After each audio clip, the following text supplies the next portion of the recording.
अपनी रुचि का वह विषय या एक ऐसा कहें कि ज्ञान के क्षेत्र में प्रवेश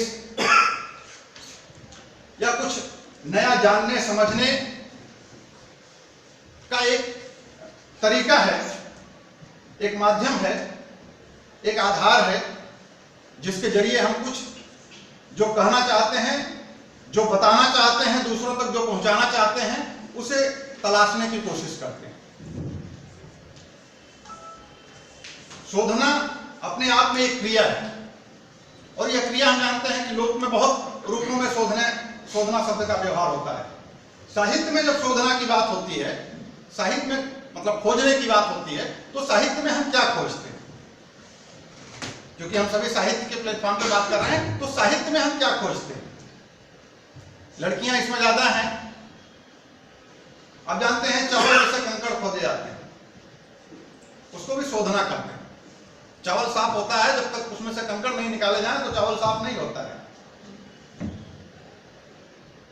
तो शोधना जो क्रिया है, जब साहित्य के प्लेटफॉर्म पे इसी चीज को हम देखते हैं, तो साहित्य में आप क्या सोचते हैं, क्या खोजते हैं, क्या निकालने की कोशिश करते हैं?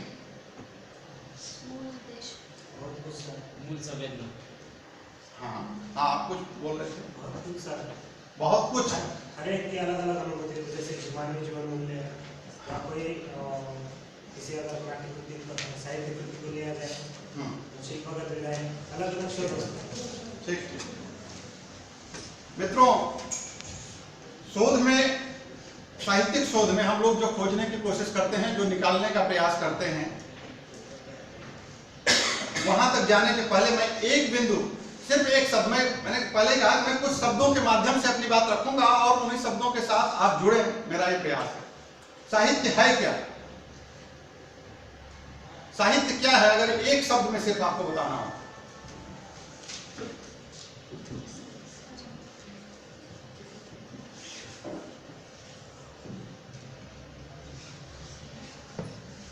साहित्य की तमाम परिभाषाओं में हमको नहीं जाना है, सिर्फ एक शब्द में अगर बताना हो तो अपनी अनुभूति की अभिव्यक्ति है।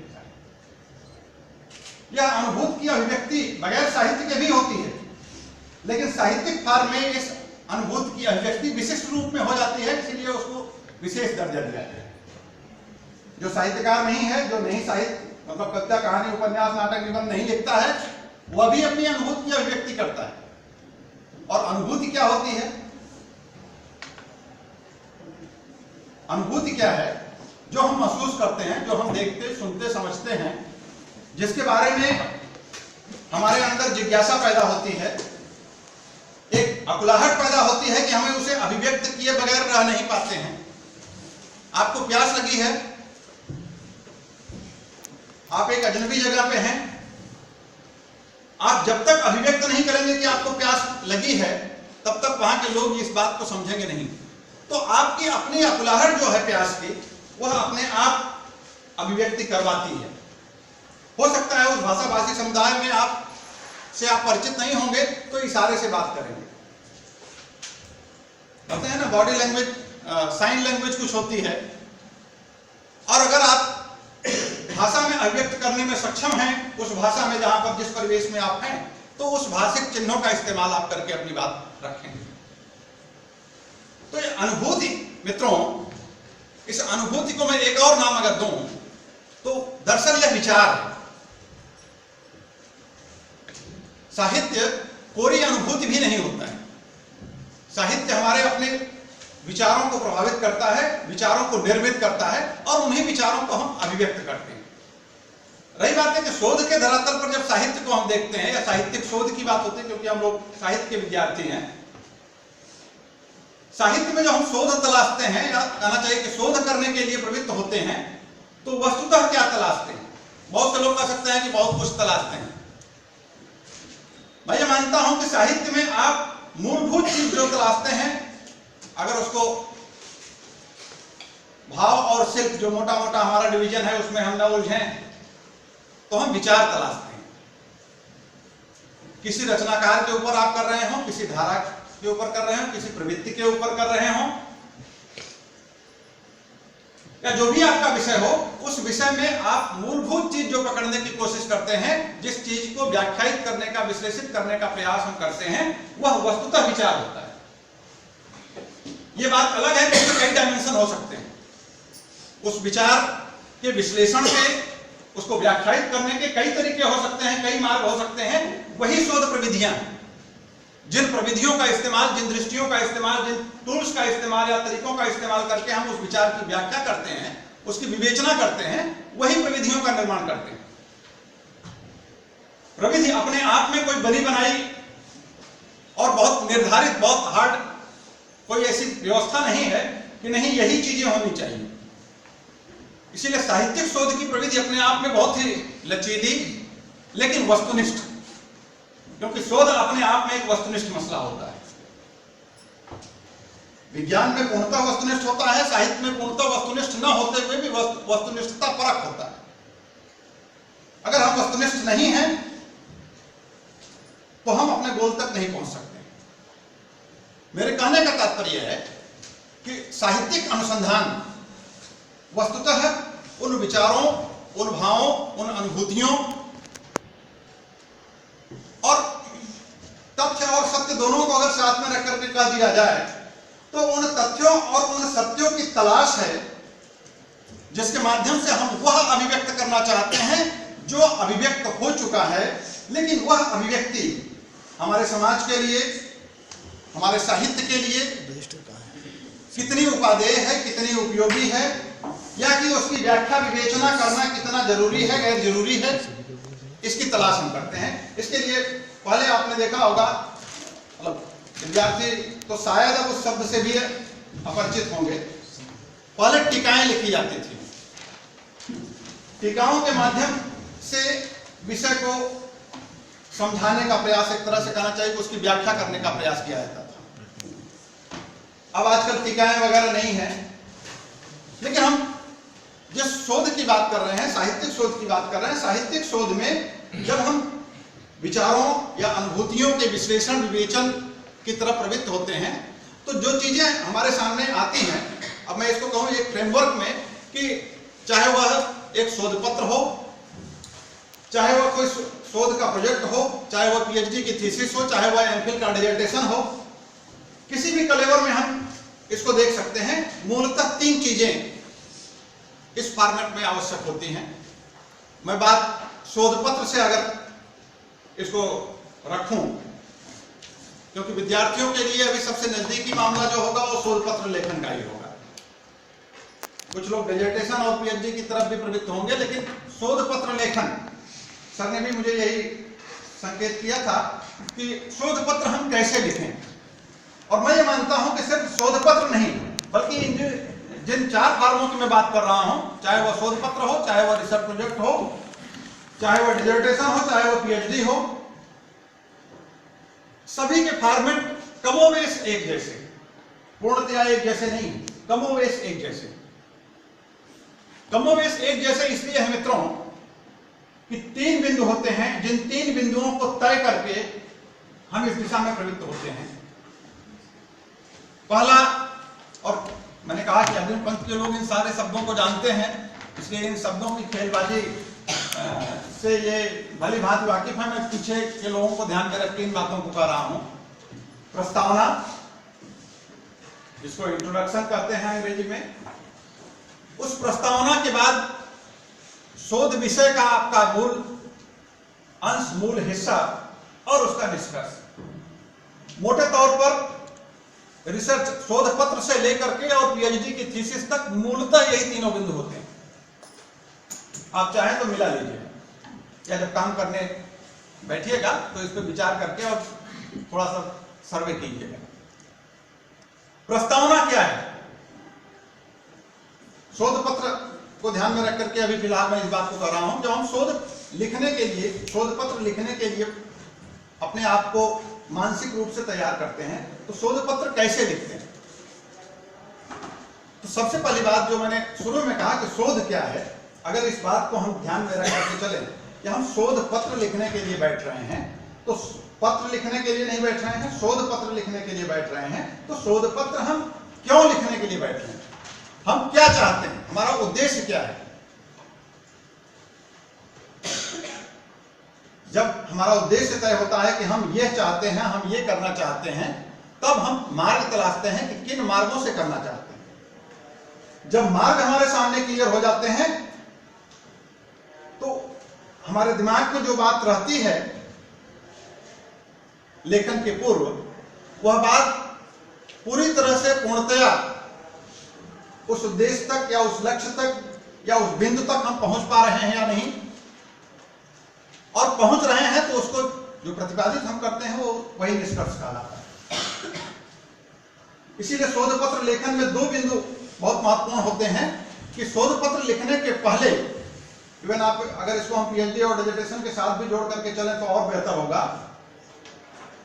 शोध पत्र लिखने के पहले या शोध कार्य करने के पहले जो सबसे जरूरी चीज होती है वह होती है प्राकल्पना, विषय और प्राकल्पना।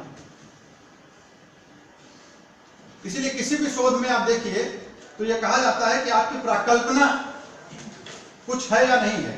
खासकर आरआरसी वगैरह में इस पे बहुत सवाल उठाए जाते हैं।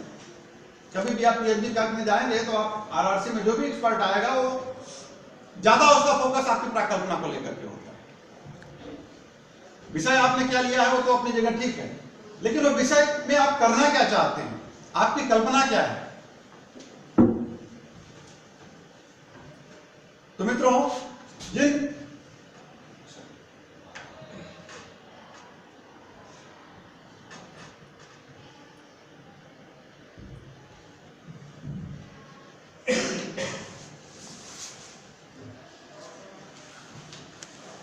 शोध के जिन 3 अंगों की बात हमने की, उनमें प्राकल्पना के साथ ये प्रस्तावना वाला पार्ट की मैं चर्चा कर रहा हूं। जो विषय चयनित आप करते हैं वह विषय चयन आपकी प्राकल्पना से जुड़ा होता है। कोई भी विद्यार्थी किसी भी विषय पे काम नहीं करता है। हर व्यक्ति की अपनी कुछ न कुछ चॉइस होती है। इवन निर्देशक भी जब आपको सजेस्ट करते हैं तो वह भी आपकी रुचि के आधार पर आपको सजेस्ट करते हैं। पहले आपसे जानने की कोशिश करते हैं कि आपका इंटरेस्ट किस क्षेत्र में है। साहित्य में ही कौन सा आयाम ऐसा है जिसमें आप अपने आप को ज्यादा सहज पाते हैं, ज्यादा आपका मन लगता है। यह बिंदु पहले पूछा जाता है, उसके बाद विषय के बारे में चर्चा होती है कि हाँ आपका ये टॉपिक होना चाहिए, इस पे काम करना चाहिए। शोध पत्र लिखते समय भी आपके दिमाग में सबसे पहले यही होता है, या ये कहें कि शुरुआत यही से होती है कि आपको जो सबसे ज्यादा पसंदीदा विषय होता है आप उसी पे काम करना चाहते हैं। किसी भी विषय पर शोध पत्र आप नहीं लिखते हैं। उदाहरण के लिए मैं कहूं कि अगर किसी का कविता में इंटरेस्ट है तो वह कविता को केंद्रित करके अपना शोध पत्र या शोध प्रस्तुत करना चाहेगा। किसी को उपन्यास में इंटरेस्ट है तो वह उपन्यास को लेना चाहेगा, कहानी में इंटरेस्ट है तो कहानी को लेगा। यह बात दूसरी है कि विडंबनाएं हमारे समाज में बहुत हैं। कई दफा ऐसा होता है कि हम जिन चीजों को नहीं जानते हैं उन्हीं चीजों को करते हैं और उन्हीं चीजों को कराया जाता है। यहां तक कि पीएचडी और डीलिट की थीसिसों तक में ये बातें देखने को मिलती हैं कि विद्यार्थी तो छोड़िए, निर्देशक भी जिस विषय को नहीं जानता है उसी विषय पे काम होता है। निर्देशक ने स्वयं भी नहीं पढ़ा होता है, फिर भी वो उस पर गाइड कर रहा होता है कि नहीं इस पे काम करो। यह विडंबनाएं हैं। हम लोग इन विडंबनाओं पे चर्चा न करते हुए हमें क्या करना चाहिए, हम इस विषय की तरफ ही अपने आप को केंद्रित रखेंगे। विषय का चयन हम कैसे करें और विषय चयन के क्या क्या आयाम होने चाहिए। तो मित्रों, सबसे पहली चीज जो है कि विषय सिर्फ आपको ही नहीं बल्कि आप जब काम कर रहे हो आपका काम इस प्रकार से प्रस्तुत हो जिससे कि दूसरों की भी दिलचस्पी आपके विषय में आए, आपके विषय में निर्मित हो। और आप जानते हैं सबसे कठिन कार्य है दूसरों का ध्यान अपनी तरफ आकर्षित करना, सबसे कठिन काम। तो सिर्फ हमारी दिलचस्पी, हमारी रुचि है इसलिए मैं ये काम कर रहा हूं, ऐसा कहने से काम नहीं चलने वाला। मैं जो कह रहा हूं, जो कर रहा हूं, जो करने जा रहा हूं, उसमें दूसरों की रुचि किस प्रकार से डेवलप कर सकता हूं, दूसरों की दिलचस्पी किस प्रकार से उसके साथ संबद्ध कर सकता हूं, यह भी ध्यान में रखते हुए हमें अपनी दिलचस्पी या अपने दिलचस्प विषय को इस रूप में फ्रेम करना होता है जिससे कि मैं जो कहना चाहता हूं या अपनी रुचि के अनुसार मैं जो प्राप्त करना चाहता हूं उस प्राप्ति के साथ, क्योंकि देखिए शोध व्यक्तिगत पूंजी नहीं है, किसी की व्यक्तिगत चीज नहीं होती है। शोध पत्र जो आप लिखते हैं या शोध जो हम लोग करते हैं वह सिर्फ उससे हमारा हित अहित नहीं जुड़ा होता है। डिग्री तक हो सकता है जुड़ा हो, क्योंकि इंक्रीमेंट हम लोगों को मिलते हैं, लेकिन उसके बाद उसके साथ और उससे ज्यादा महत्वपूर्ण वह हम जिनके लिए करते हैं, जिस सोसाइटी में हम पैदा हुए हैं, जिस समाज में हम रह रहे हैं, समाज का एक कर्ज होता है प्रत्येक इंसान के ऊपर। हम उस कर्ज को अदा करते हैं अपने ज्ञान के माध्यम से। जो ज्ञान हमें इस सोसाइटी में आने के बाद, मनुष्य तन में आने के बाद समाज ने दिया है, उस ज्ञान के साथ उस ज्ञान का उपयोग करते हुए इस सोसाइटी की बेहतरी के लिए कुछ करने का प्रयास हर इंसान करता है। आप शोध कर रहे हो, चाहे टीचिंग कर रहे हो, चाहे अध्यापन कर रहे हो, उस सब के पीछे पेट एक मामला हो सकता है, लेकिन उससे ज्यादा जो जुड़ा हुआ पक्ष है वह यह है कि इस समाज में हमारा अपना दायित्व क्या है। हम एक तरह से अपने दायित्व की पूर्ति भी करते हैं, तो आपका शोध भी आपके दायित्व की पूर्ति का एक माध्यम भी होता है। इसको ध्यान में रख करके हमें शोध करना चाहिए। शोध सिर्फ और सिर्फ अपने एपीआई बढ़ाने के लिए नहीं होता। तो वह विषय क्या है और उससे ज्ञान के क्षेत्र का विस्तार। इसीलिए जब हम दिलचस्पी की बात करते हैं कि अपनी रुचि की बात करते हैं, तो सबसे पहला सवाल जो शोधार्थी के मन में होना चाहिए होता है कि उससे हम नया क्या दे पाएंगे, उससे ज्ञान के क्षेत्र में क्या विस्तार हो सकता है, क्या मैं कुछ नया देने की स्थिति में हूं। यदि नहीं हूं तो अपनी सोच के आधार पर अपने गुरुजनों से मार्गदर्शन लूं और उस मार्गदर्शन के उपरांत जो बात निकल करके आए कि हाँ आप इस तरीके से काम करेंगे तो आप कुछ नया दे सकते हैं, या ऐसा अछूता विषय है जिसमें कि कुछ संभावनाएं अभी शेष हैं।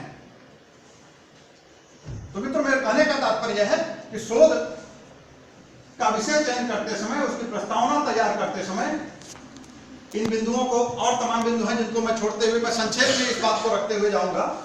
प्राकल्पना की मैंने चर्चा की थी अभी कि प्राकल्पना वस्तुतः हमारी अपनी, क्योंकि इसके साथ कल्पना शब्द जुड़ा हुआ है, लेकिन कल्पना पूरी तरह से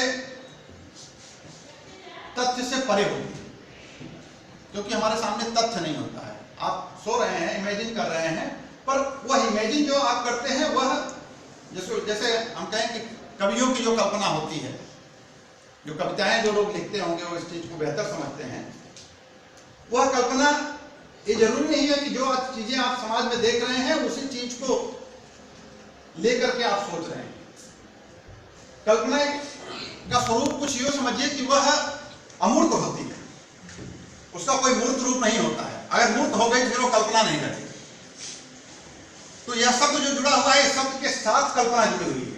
तो फिर यहाँ कल्पना से आशय क्या है और यहाँ कल्पना जोड़ करके क्या संदेश देना चाहती है, हमें इस चीज को थोड़ा सा समझना चाहिए। प्राकल्पना या परिकल्पना या उपकल्पना, इसके लिए कई नाम दिए जाते हैं अलग अलग विश्वविद्यालयों में, अलग अलग पुस्तकों में, अलग अलग नाम प्रचलन में है। तो यह प्राकल्पना अपने आप में क्या है? प्राकल्पना मित्रों अपने आप में सिर्फ वह बिंदु है जो आप अपने मानस में तय करते हैं और जिसकी तरफ तथ्यों, उपलब्ध तथ्यों, सत्यों या आंकड़ों और पुस्तकों और संदर्भों के आधार पर जिसका परीक्षण करने के लिए आप प्रवृत्त होते हैं। हम जो परीक्षण करके जो चीजें बताना चाहते हैं, वह बताई, जिन चीजों को बताना चाहते हैं वह चीजें हमारे मानस में, अगर हमारे सवाल के रूप में हमारे दिमाग में नहीं है, तो इस चीज को मैं साहित्य के स्तर पर एक उदाहरण से सिर्फ स्पष्ट करूंगा। मान लीजिए कि नामदेव और कबीर, दोनों नामों से हम लोग भली बात परिचित हैं, इसलिए मैंने इन्हीं दोनों को लिया है। नामदेव और कबीर दोनों क्या हैं? दोनों संत, ठीक है ना। नामदेव और कबीर दोनों संत हैं, यह हम जानते हैं। तो इन दोनों के आधार पर हम कोई एक ऐसी सर्वमान्य खोज कर सकते हैं, एक ऐसी निष्पत्ति तक पहुंच सकते हैं, एक ऐसी कल्पना कर सकते हैं कि भक्ति साहित्य में एक धारा विशेष किसी कालखंड में ही नहीं बल्कि आज भी ऐसी रही है जो संत मत को मानती है। और जब हम संत मत कहते हैं तो संत मत से तात्पर्य है कि कबीर, नानक, नामदेव, रैदास, इनके मत को मानने वाली परंपरा है। तो जब आप इस जिज्ञासा के साथ कि ये दोनों संत हैं, इसलिए इन दोनों संतों के साथ साथ अगर हम ये परिकल्पना करें कि निर्गुणिया संतों ने, और संत हम क्यों कहते हैं, इस एक बिंदु की तरफ भी हमें थोड़ा सा जानना चाहिए। संत इन्हें क्यों कहते हैं? मध्यकाल हम सभी ने पढ़ा है। मध्यकाल में दो चीजें हैं, दो शब्द बहुतायत में प्रयुक्त हुआ है और विशेषकर प्रयुक्त हुआ, मैं ये कहूं, एक भक्त शब्द और एक संत शब्द, है ना। मैं इसको अपने काम के लिए थोड़ा सा तोड़ मरोड़ करके प्रस्तुत कर रहा हूं। एक भक्त शब्द और एक संत का शब्द। कबीर संत है, तुलसी संत नहीं है, तुलसी भक्त है। सूरदास संत नहीं है, सूरदास भक्त है। तो इस आधार पर, और संत जिसको कहा जाता है, और संत क्यों कहा गया है, संत की क्या परिभाषा है, संत के क्या लक्षण है? हाँ जी, कोई बोल रहा था अभी? नहीं, दृष्टि मित्र तो भक्त की भी होती है। इसके साथ जुड़े हुए संत और भक्त, या भक्त को अभी साइड रख करके अगर हम संत को ही सिर्फ लेकर के चले, क्योंकि मैं नामदेव और कबीर के माध्यम से बात को कर रहा हूं, तो संत वह होता है, कौन होता है संत? कबीर की क्या विशेषता है, अगर उस विशेषता को हम ध्यान में रखेंगे? हाँ, तो ठीक है। अच्छा, अगर अपने विचारों को हम माने तो संत मत किस चीज पर फोकस करता है? संत मत के दो तत्व अगर हमें बताना हो तो क्या बताएंगे? सिर्फ दो तत्व। मध्यकालीन काल में हम लोगों ने संतों को पढ़ा है, इतिहास में भी पढ़ा है। एक तो नाम की महिमा है, ठीक है, नाम की महिमा है, और दूसरा जो भक्तों के यहां है उसके ठीक विपरीत निर्गुण रूप का कथन। सगुण साकार के विपरीत निर्गुण निराकार की आराधना है, और उस निर्गुण निराकार की आराधना जो होती है, उस निर्गुण निराकार की आराधना में नाम महिमा को हमें जोड़ करके देखना चाहिए। तो मेरा कहने का तात्पर्य है कि निर्गुणिया संतों के आधार पर हम इस बिंदु तक पहुंच सकते हैं कि संत साहित्य का मूलभूत गुण क्या है, क्या होना चाहिए, या सामान्यतः यह परिकल्पना का विषय हमारा हो सकता है। मैं इसको और छोड़ते हुए एक दूसरे बिंदु की तरफ ले चलता हूं आपको। ये परिकल्पना बनाते समय 3-4 चीजें बहुत जरूरी होती हैं। शोध पत्र आप लिख रहे हैं तब भी, और थीसिस लिख रहे हैं तब भी, सबसे पहली जो आवश्यकता होती है वह यह कि परिकल्पना, साइंस में इस तरह की परिकल्पनाएं नहीं चलती हैं, लेकिन हम लोग जिस विषय के विद्यार्थी हैं उसमें यह इसी तरीके से होना जरूरी है। सबसे पहली जो चीज है वह लचीलापन होनी चाहिए, क्योंकि जो परिकल्पना आपकी होती है वह पूर्णतः सच होगी यह तय नहीं। शोध के दरमियान कई बार अपनी परिकल्पना के विपरीत जाना पड़ता है। कई बार जो हम सोचे होते हैं वह अपेक्षित नहीं मिलता, लेकिन इसका तात्पर्य यह नहीं है कि सोचना ही बंद कर देना चाहिए। बिना परिकल्पना के कोई कार्य, विशेषकर शोध जैसा कार्य अगर हम करने जाते हैं तो वह बेसलेस वर्क होगा, आधारहीन वर्क होगा। परिकल्पना उसका आधार निर्मित करती है, वह आधार तथ्य और सत्य के आधार पर, आंकड़ों और सामग्रियों के आधार पर यह तय हो सकता है कि वह सही है या गलत है। तो उसमें सबसे पहले लचीलापन होना चाहिए। वह सत्य के करीब होना चाहिए। सत्य हो ये जरूरी नहीं, सत्य के करीब होना चाहिए, उसमें विश्वसनीयता होनी चाहिए। हम जो सोचें, जो कल्पना में अपने हमारे आए, वह ऐसा नहीं होना चाहिए कि बिल्कुल बड़ा ही वायवी हो। उसे कहीं ना कहीं उसमें ऐसी वस्तुनिष्ठता होनी चाहिए जिससे कि उसमें विश्वसनीयता का गुण आ सके, आने की संभावना हो, और वह स्वोद्देश्य होना चाहिए। स्वोद्देश्य का मतलब यह है कि हमारी कल्पना, जैसा हमने कहा कि निराधार नहीं होनी चाहिए, हमारी कल्पना के पीछे कोई ना कोई एक भाव और दृढ़ भाव नहीं होना चाहिए, हम करना क्या चाहते हैं। ठीक है, स्वोद्देश्यता। अब रूपरेखा, ये सब थोड़ा सा मैंने इसको एक रिफ्रेशर कोर्स के हिसाब से बनाया था, इसलिए मैं बहुत सारी चीजों को छोड़ रहा हूं। ये स्लाइड दो विषयों को लेकर के थी, अगर ये स्लाइड चलती तो यहाँ पर दो टॉपिक्स के माध्यम से मैं इस बात को, जो बातें मैं कर रहा हूँ उसको मैं क्लियर करता कि कैसे हम इसको निर्धारित कर सकते हैं, लेकिन चूंकि नहीं चल रहा है इसलिए मैं इसको भी छोड़ रहा हूँ।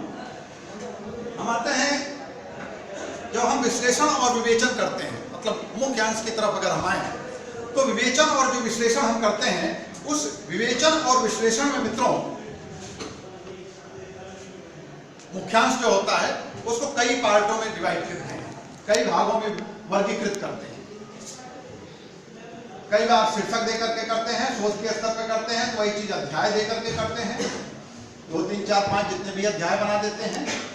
लेख में जब आप कर रहे होते हैं, शोध लेख तैयार करते समय कर रहे होते हैं, तो उसके कुछ मुख्य बिंदु और उपबिंदु बना देते हैं, और मुख्य बिंदुओं और उपबंदियों को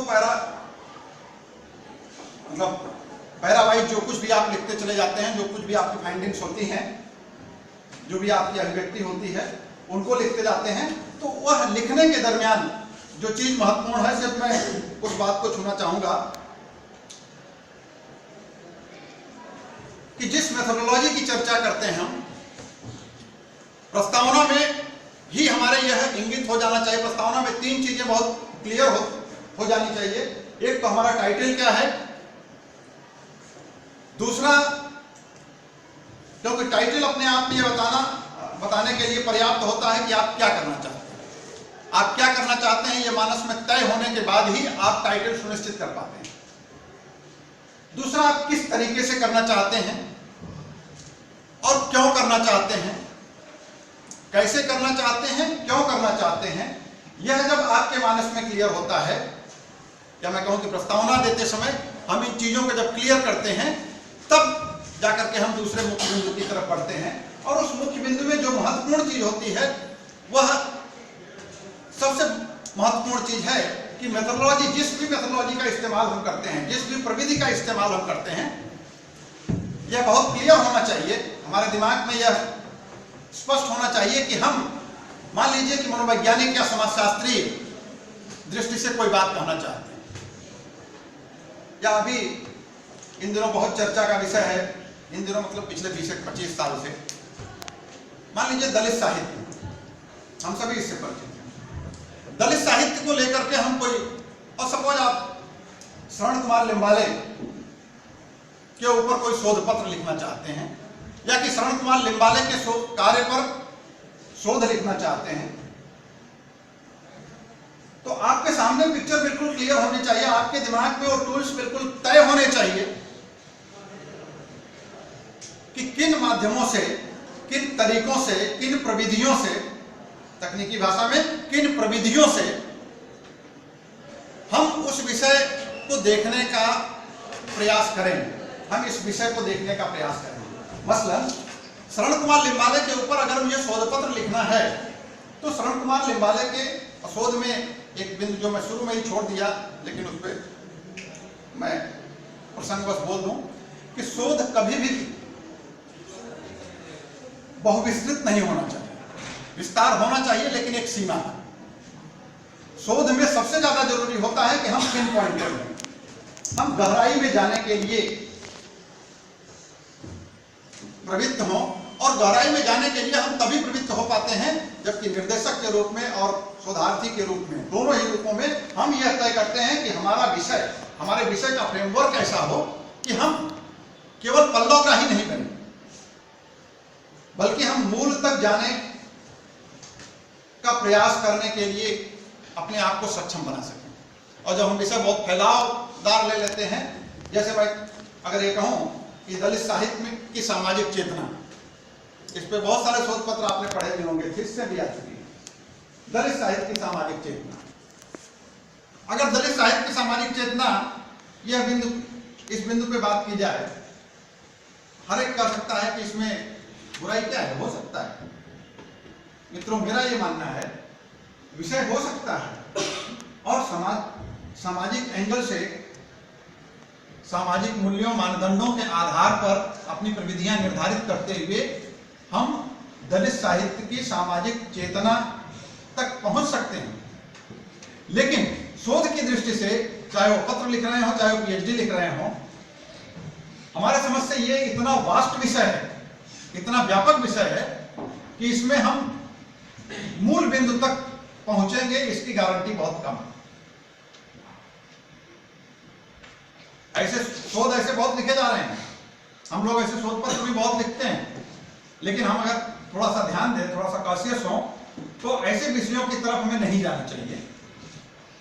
हम अगर वहां पे शरद कुमार लिम्बाले को केंद्रित करके, ओम प्रकाश वाल्मीकि को केंद्रित करके, या लक्ष्मण माने को केंद्रित करके, या जिसपे भी, जो भी हमारा पढ़ा लिखा हो, या जिसपे भी हमारी रुचि हो, हमारी दिशा हो, यदि उसको केंद्रित करके और उसमें सामाजिक चेतना तलाशने का प्रयास करें, तो शायद ज्यादा बेहतर तरीके से हम समाज के उन बिंदुओं को फोकस में ला सकेंगे, उन चेतनाओं को फोकस में ला सकेंगे जिन चेतनाओं ने उस लेखक को ही नहीं बल्कि उस धारा विशेष को प्रभावित किया।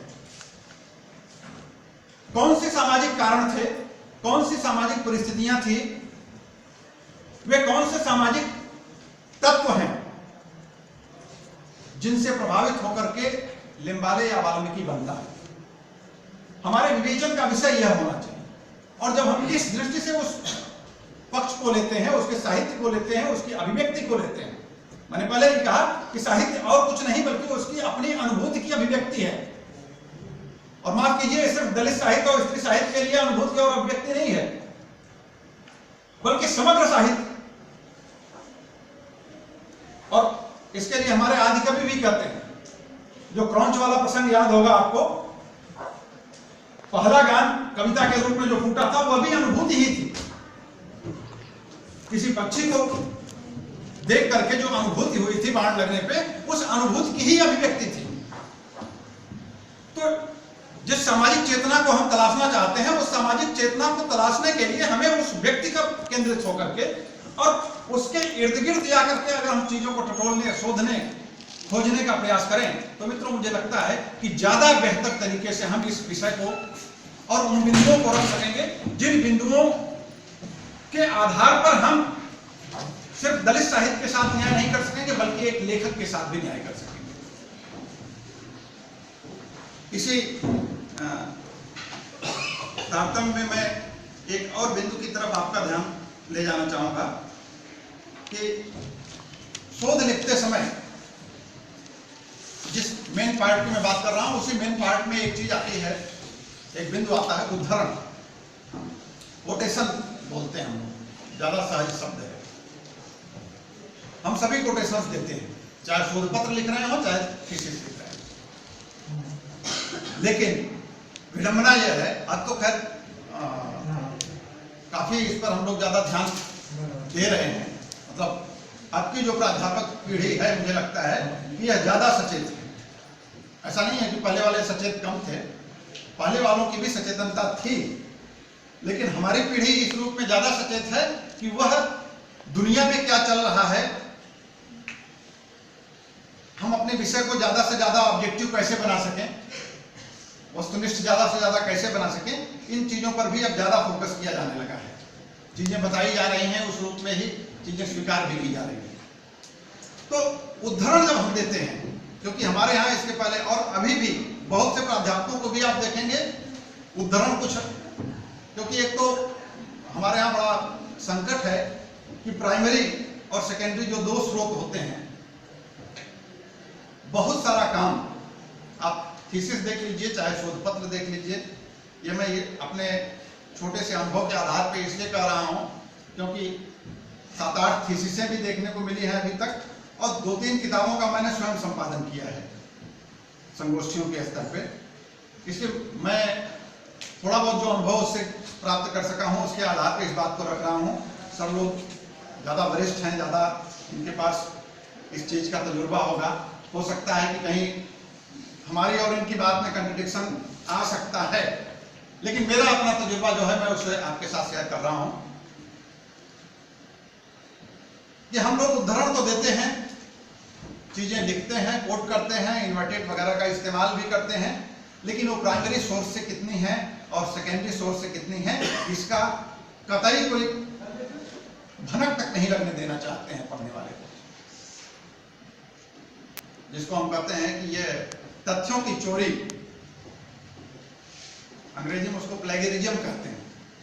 उसमें समय के साथ हम लोग माहिर भी हुए, पहले भी होता रहा होगा मुझे नहीं मालूम, लेकिन यह तो इस प्रवृत्ति को कैसे रोकना है, उस प्रवृत्ति को रोकने के लिए मैं इस उद्धरण वाले बिंदु पर आ रहा हूं कि उद्धरण देते समय हमें ये ध्यान रखना चाहिए कि उद्धरण की प्रासंगिकता क्या है, उसकी प्रामाणिकता कितनी है और वह कितना स्पष्ट है, इस विषय को तार्किक रूप से विवेचित करने के लिए। क्योंकि आप ध्यान दीजिए मित्रों, कोटेशन हम क्यों देते हैं? कोटेशन देने के लिए दो चीजें सिर्फ जिम्मेदार होती है, उसमें एक ही चीज मुख्य है। कोटेशन क्यों देते हैं? आप अपनी बात करते समय दूसरे का हवाला क्यों देते हैं? कोर्ट की जिरह को देखिए, अगर आप बहस को देखिए तो एक अधिवक्ता दूसरे अधिवक्ता की बात को खारिज करते समय जिन तर्कों के आधार पर अपनी बात को रखता है, वह तर्क क्यों ले आता है साथ में? इसलिए नहीं ले आता है कि उसके पास बोलने कहने के लिए कुछ नहीं होता है, इसलिए ले आता है कि वह जो कहना चाहता है, जिस रूप में अपने पक्ष को प्रभावी बनाना चाहता है, उसको प्रभावी बनाने के लिए वे तर्क और तथ्य जो दूसरे हैं वे मदद करते हैं। हम लोग जब अनुसंधान में इस बात को रखते हैं तो हम भी जिन कोटेशंस जो हमारे यहाँ कहा जाता है, इन कोटेशंस को हमें बहुत, मुझे लगता है कि विद्यार्थियों को ज्यादा इस पर फोकस करके पढ़ाना चाहिए हमें कि कोटेशंस हम लेते क्यों हैं। एक चलन के तौर पर केवल कोटेशंस नहीं लिया जाता है, कोटेशन हमारी अपनी जो प्राकल्पना में है, हमारे अपने मानस में जो है, हम जो कहना चाहते हैं, जो बताना चाहते हैं, उसको बताने के लिए एक वकील की तरह हम भी विषय के साथ जिरह करते हैं।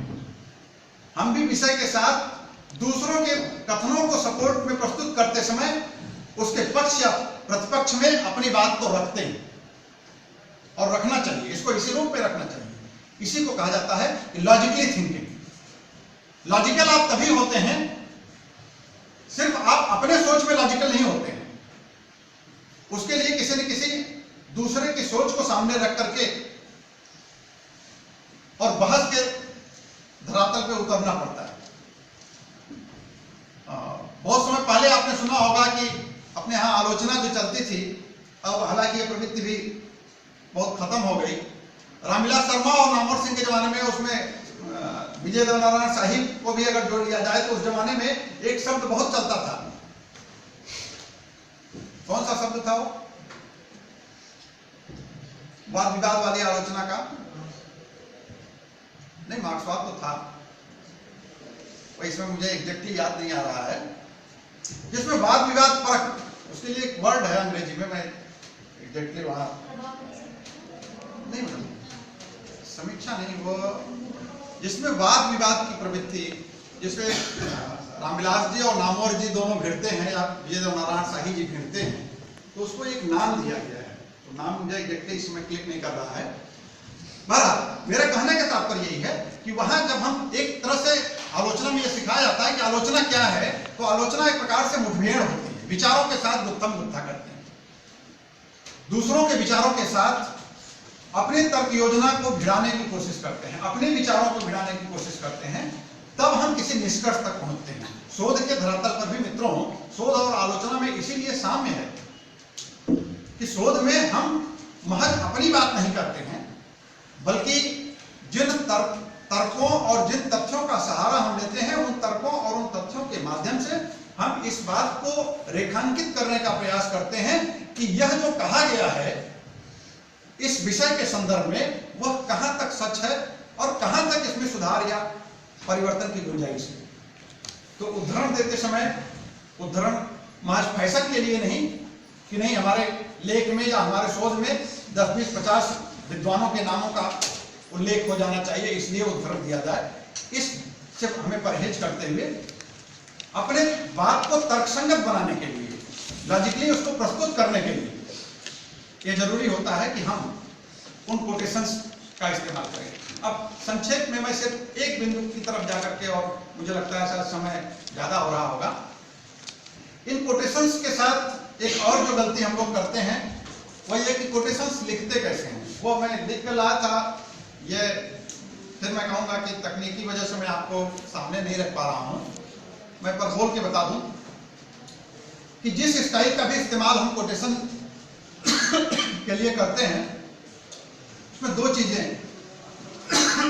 जो हमारे विद्यार्थियों को शोध प्रविधि बताते समय बतानी चाहिए। एक तो फुटनोट और एंडनोट। आजकल एंडनोट का जमाना आ गया है, फुटनोट से हम लोग बचते हैं क्योंकि कंप्यूटर के में सुविधा होती है एंडनोट देने में। पहले जो टाइपिस्ट होते थे वो फुटनोट दिया करते थे, हम लोग फुटनोट ही लिखा भी करते थे क्योंकि फुटनोट ज्यादा रेलेवेंट होता है, ज्यादा प्रामाणिक होता है। हालांकि ऐसा नहीं कि उसमें प्रामाणिकता नहीं होती है, लेकिन यह है क्योंकि जहां आप लिख रहे हैं पैराग्राफ के ठीक नीचे या पेज के ठीक नीचे ही अगर उसका जिक्र आ जाता है तो समझने वाले को ज्यादा सुविधा होती है। पुरानी किताबों में देखिए आप इसी तरीके का है, पुरानी थीसिसों में इसी तरीके का है। आजकल एंडनोट चलता है, एंडनोट चैप्टर के लास्ट में दे दिया जाता है।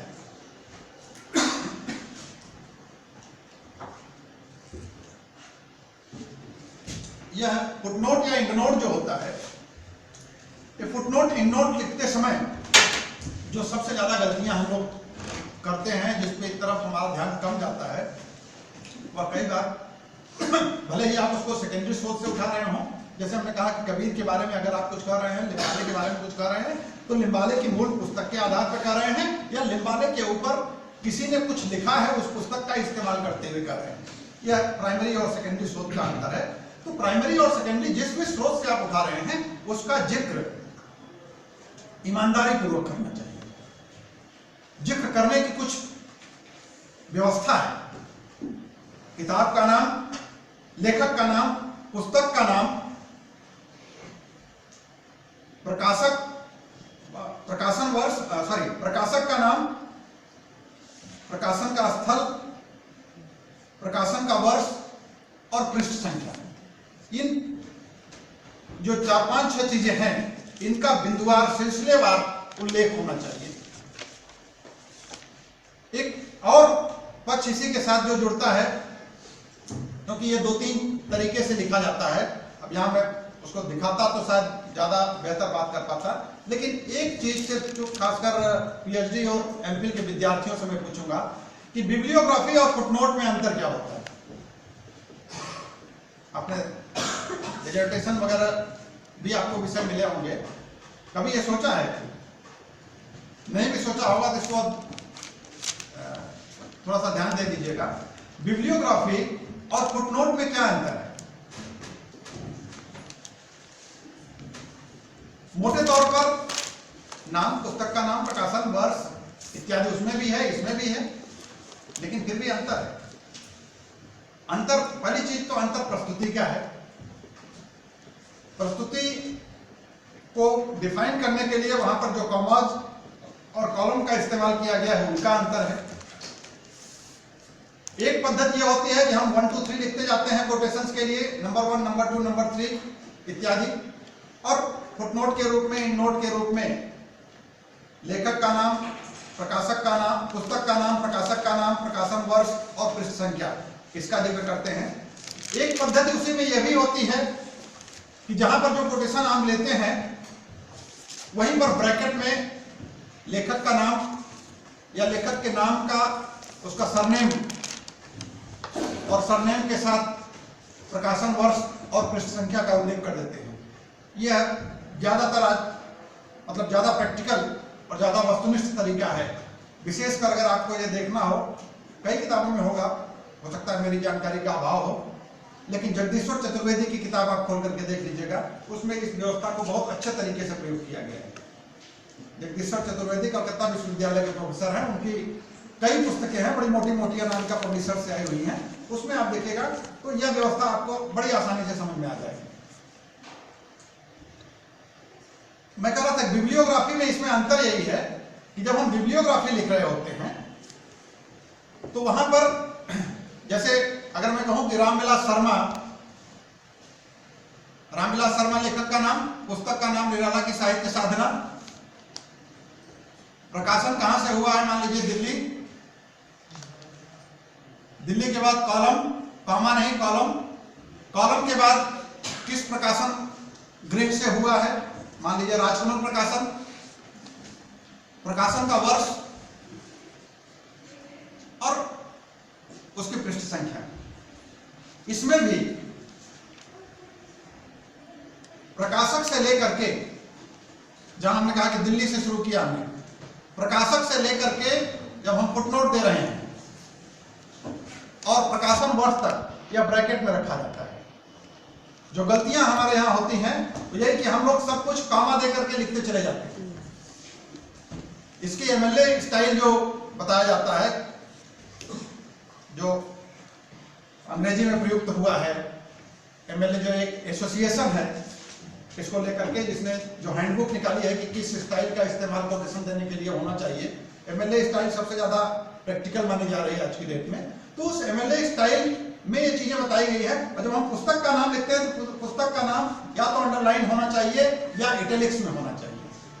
हमारे यहाँ और खासकर हम लोग हिंदी वाले इन सब चीजों को बहुत चलताऊ रीति से लेते हैं, बिल्कुल ध्यान नहीं देते हैं, माफ कीजिए। बिब्लियोग्राफी में जब हम जाते हैं तो बिब्लियोग्राफी में इसमें अंतर क्या है, मैं ये शोधार्थियों के लिए बताना चाहूंगा। बिब्लियोग्राफी में अंतर यह है, बिब्लियोग्राफी लिखते समय हमेशा हम रामविलास शर्मा नहीं लिखेंगे, शर्मा कॉमा रामविलास, उसके बाद पुस्तक भी इटैलिक्स में, उसके बाद जिस ब्रैकेट का हमने कहा इस्तेमाल, ब्रैकेट का इस्तेमाल नहीं करेंगे, दिल्ली कॉलम, राजकमल प्रकाशन कॉमा 1956 या जो भी आप प्रकाशन का वर्ष है। पेज संख्या का उल्लेख तो वहां होगा ही नहीं बिब्लियोग्राफी में, ये तो हम परिचित है। तो